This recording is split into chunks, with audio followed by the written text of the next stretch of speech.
Why do people love? Have you ever wondered why over 1 billion people love Muhammad? People do not love hate. They fall in love with beauty. What is beauty? What is love? Love is a man who gives all his wealth away, so the needy may have their fill.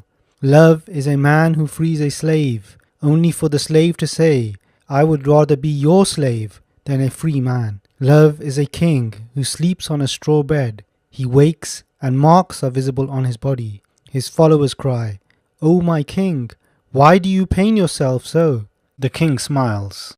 My life in this world is to bring comfort to others. What do I care for marks on my body? This king is pelted with stones, so much that blood runs down his face. He is poisoned so much that the poison begins to take away his life. He is persecuted so much that death often stares him in the face. When those who are responsible are brought before him for punishment, he says, I have no enemy. I may be an orphan, but I am humanity's father and mother. Forgive my children, for they do not know what they do. Those who set out to kill him are captured by one look at that shining face. With sword in hand they set out, not once, not twice, but thrice. But when they see that charming face, they exclaim, We have not the power to injure that which we love. His dear wife departs this world under the persecution of his enemies. His daughter, carrying her unborn child, is not spared. Habar the fiend attacks her. The child is lost, the mother too. Yet when Habar is brought before Muhammad, Habar asks, Do you forgive me, the killer of your daughter? Muhammad replies, You too are my son, and are forgiven. Those who were once barbarians, beaters of women, drunkards and debauchees, place their lives in his hands. He transforms them from drunkenness and debauchery to sobriety and piety.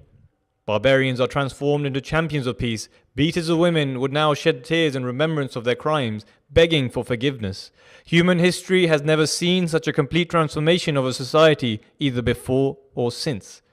They say he married many wives and accuse him of unmentionable crimes. Yet do they not see that he spent most of the night away from the bed of his wife, shedding tears of love in remembrance of his beloved? Do they not see who he married?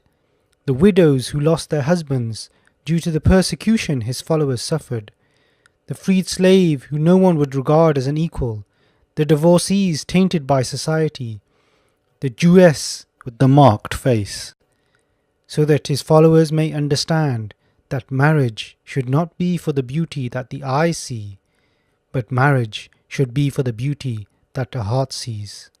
Do you not see what he taught his followers? That you should not marry for beauty, wealth, or honor, because the most honorable in the sight of God is he who is most good. His humility was such that it would melt the hearts of the enemies. Despite being the king, the emperor, when people enter his presence, they mistake one of his followers for the king, for he wore no special clothes, and he sat in no special place. You say he lusted after power, wealth, and women. But do you not see that when the people offered him kingship, money, and the most beautiful women, he would boldly declare, You may give me the sun and the moon, but I will never stop speaking that which is true. Do you not ponder? Do you not realize? Do you not think?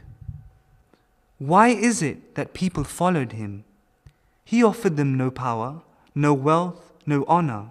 He would declare, I have nothing to offer you, except that you will lose the honor you have in society. You will lose the power you have and become the lowliest of society. You will lose your wealth to become the poorest. You will lose your fathers, sons, and brothers. But will you follow me? They would cry, We may lose our lives, our freedom, our wealth, honor, and families, but we can never be separated from you. Is this not love? Hate was a reaction shown by his enemies, who hunted, tortured, abused, brutalized this small band of men. He was the one commissioned to end barbarism. He was the one appointed to free the slaves. He was the one sent to end the oppression of women. Why is it that you hate what I love? They say love is blind, but I say it is hatred that takes away the power to see. The West must begin to understand, to investigate what is it that draws the hearts of billions towards one man. It cannot be the sword. The power of the sword dies with the sword. It is beauty. True beauty is timeless. It is not restricted by boundaries or fashions and fads. It endures and has the power to capture the hearts.